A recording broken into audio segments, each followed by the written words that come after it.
Chicken hot and sour soup. তার জন্য আমার লাগবে চিকেনের বেস্ট পিস, লাগবে ডুমো করে কাটা পেঁয়াজ, আদা রসুন একটু ছাড়িয়ে নেওয়া আছে, আদা রসুন কুচি লাগছে, বাঁধাকপি কুচি লাগছে, গাজর, বিনস কুচি, ক্যাপসিকাম কুচি আর স্প্রিং অনিয়ন কুচি, আর লাগবে একটা ডিম, জলে গোলা কর্নফ্লাওয়ার, নুন, চিনি, লাগছে গোলমরিচ গুঁড়ো, ভিনিগার, রেড চিলি সস আর সয়া সস। প্রথমে আমি গ্যাসটাকে অন করে নিলাম, কড়াইটা বসিয়ে এতে দেব আমি 2 কাপ মতো জল। এবার দিয়ে দেব 2 মগ মতো জল।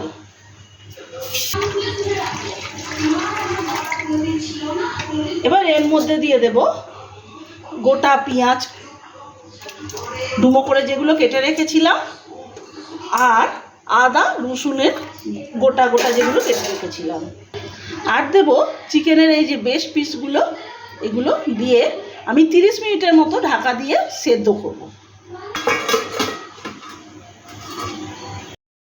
30 মিনিট হয়ে গেছে, এবার আমি এই ঢাকাটা খুলে দেব। চিকেনটা পুরো সেদ্ধ হয়ে গেছে, এবার চিকেনটাকে ঢেলে নামিয়ে নেব।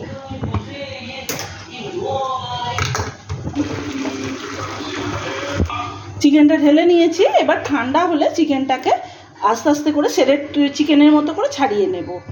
অন করলাম, কড়াটা বসিয়ে এবার কড়াটাকে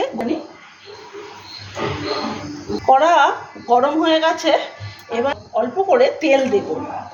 সাদা তেল দিয়ে দিলাম, 2 টেবিল স্পুন মতো সাদা তেল দিয়ে দেব। তেলটা গরম হয়ে গেছে, এবার আরও আদা রসুন কুচি,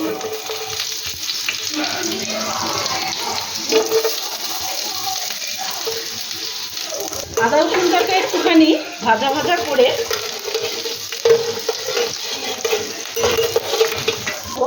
গাজর কুচি,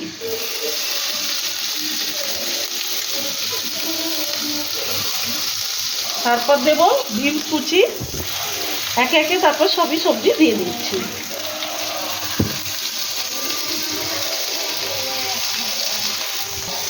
শুধু স্প্রিং অনিয়নটা পরে দেব। এই সবজিগুলোকে আমি হালকা হাতে একটু নাড়াচাড়া করে নেব।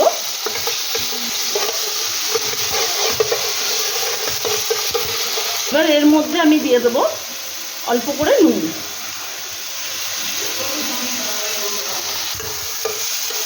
এবার আবার ভালো করে এটা কি নাড়াচাড়া করে নিতে হবে, একটু হালকা ভাজা ভাজা হয়ে গেলে এবার আমি চিকেনগুলোকে এই সেরেট চিকেনের মতো করে ছাড়িয়ে নেব।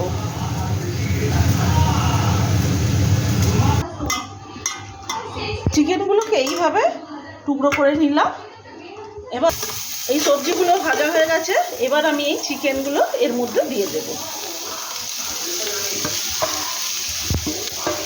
চিকেনগুলো দিয়ে আবারও কিছুক্ষণ নাড়াচাড়া করব।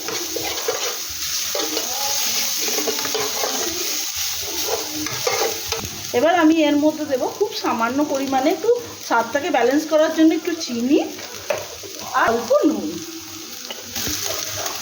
একটু নুন।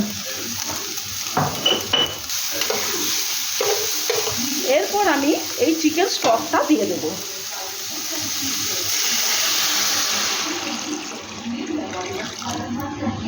চিকেনের স্টকটা দিয়ে খুব ভালোভাবে এটাকে নাড়াচাড়া করিয়ে দিয়ে কিছুক্ষণের জন্য একে ফুটতে দিতে হবে। এবার ফুটে গেছে, এবার আমি এর মধ্যে দেবো 2 টেবিল স্পুন মতো ভিনিগার, আর দেব 2 টেবিল স্পুন মতো চিলি সস।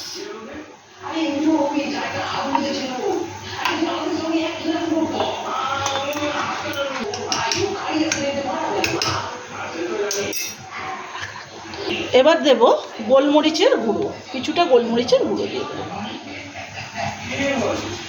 গোলমরিচটা যে যা স্বাদ অনুযায়ী দিতে হবে। টেস্টটা কেমন হয়েছে? এবার আমি কর্নফ্লাওয়ার যে গুলে রেখেছিলাম সেই জলটা দিয়ে দেবো। দিয়ে আবারও নাড়াচাড়া করে নেব, নিয়ে উপর থেকে এবার কুচি কিছুটা ছড়িয়ে দেবো।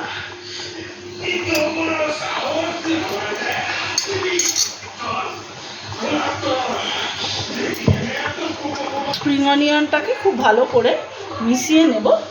নিয়ে আমি এর মধ্যে দেব এর মধ্যে আমি এই গোটা ডিমটা দিয়ে দেব। দিয়ে এবার কন্টিনিউ এটাকে নাড়াতে হবে, না হলে এক জায়গায় জমা হয়ে যাবে।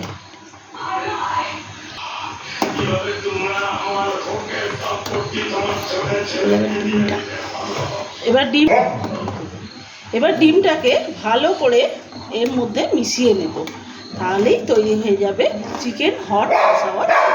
Hot and sour soup ready হয়ে গেছে। আমি এবার গ্যাসটা বন্ধ করে দেবো। Hot and sour soup ready হয়ে গেল।